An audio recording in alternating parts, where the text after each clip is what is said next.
আমি এসেছি আপনার কাছে কেন? একটা প্রপোজাল নিয়ে। কিসের? বিয়ের। কার? আমাদের দুজনের।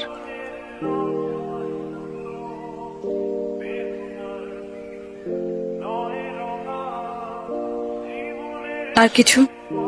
আমার যোগ্যতা, আমি আপনাকে ভালোবাসি। এই যোগ্যতায় আমাদের দুজনের কি এক হওয়া সম্ভব?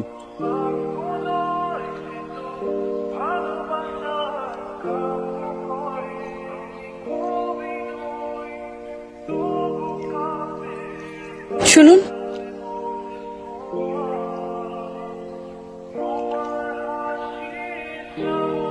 আমার ফুল আপনি কাকে দেবেন? আপনি নেবেন?